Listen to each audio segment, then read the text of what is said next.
Hello everyone, welcome to E-Military.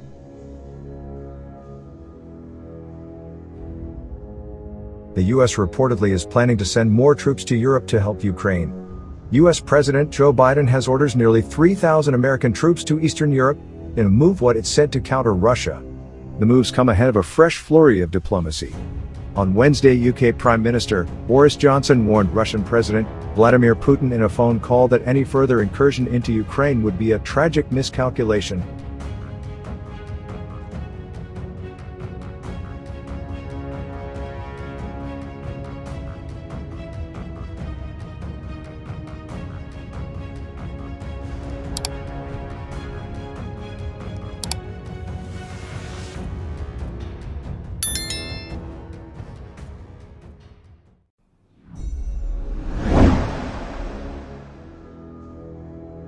As reported by Reuters, the United States will send nearly 3,000 extra troops to Poland and Romania to shield Eastern Europe from a potential spillover from the crisis over the massing of Russian troops near Ukraine, U.S. officials said on Wednesday.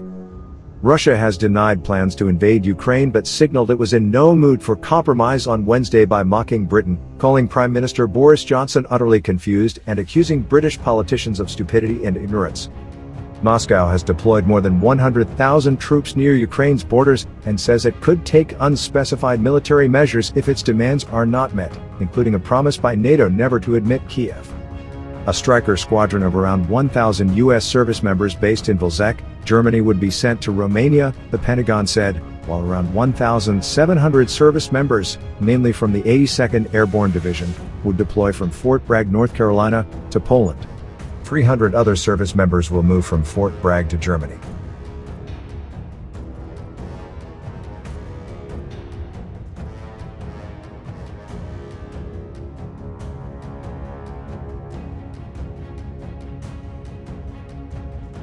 President Biden said the deployment was consistent with what he had told Russian President Vladimir Putin. As long as he is acting aggressively, we're going to make sure we can reassure our NATO allies and Eastern Europe that we're there, he said, according to media reports on Twitter. The objective, Pentagon spokesperson John Kirby said, was to send a strong signal to Putin and frankly to the world that NATO matters to the United States and it matters to our allies. We know that Putin also bristles at NATO about NATO. He's made no secret of that. We are making it clear that we're going to be prepared to defend our NATO allies if it comes to that. Hopefully it won't come to that.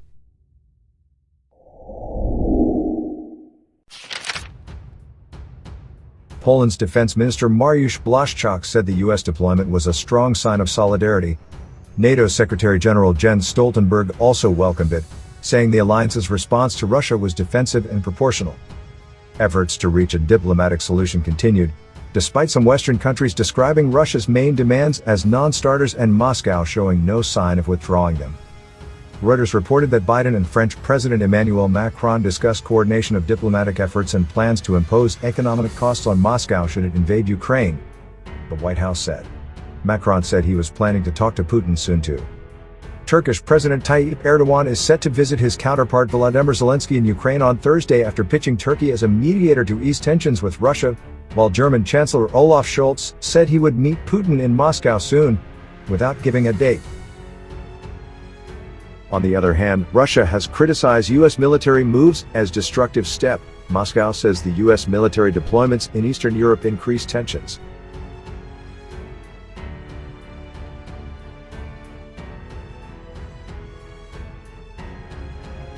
The U.S. decision to deploy more than 3,000 U.S. troops in Germany, Poland and Romania is a destructive step that makes it harder to reach a compromise over Ukraine, Russia's deputy foreign minister has said, as Moscow continues to build up its forces. Alexander Grushko said the move by Joe Biden would increase military tension and reduce scope for political decision, and would delight Ukrainian authorities, who would continue sabotaging the Minsk agreements with impunity. According to The Guardian, the Minsk agreements of 2014 and 2015 were designed to reach a political settlement in the east of Ukraine, including greater autonomy.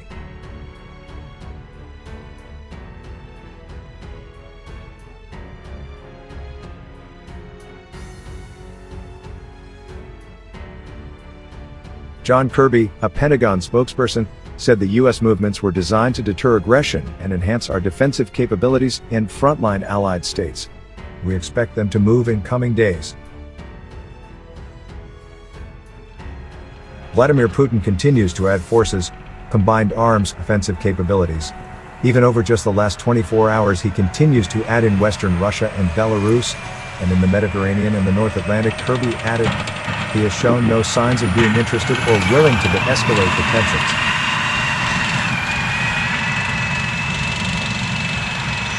Meanwhile, the NATO Secretary General, Jens Stoltenberg, said on Thursday that Russia had been moving 30,000 combat troops and modern weapons to Belarus in recent days, Moscow's biggest military deployment to the country since the end of the Cold War. The deployment included Spetsnaz Special Operations Forces, Su-35 fighter jets, dual-capable Iskander missiles, and S-400 air defense systems, Stoltenberg said. All this will be combined with Russia's annual nuclear forces exercise, he added. The term dual-capable, which Stoltenberg used for the Iskander missiles, is used to describe weapons meant for conventional and nuclear warfare. The moves come ahead of a fresh flurry of diplomacy. On Wednesday, Boris Johnson warned Putin in a phone call that any further incursion into Ukraine would be a tragic miscalculation, according to Downing Street. The Kremlin account of the call said Putin had complained that his demand for security guarantees had not been met and accused the Kiev government of the chronic sabotage of the Minsk agreements. On Thursday, the Turkish president and wildcard of NATO diplomacy, Recep Tayyip Erdogan, will fly to Kiev to offer himself again in the role of mediator between Ukraine and Russia.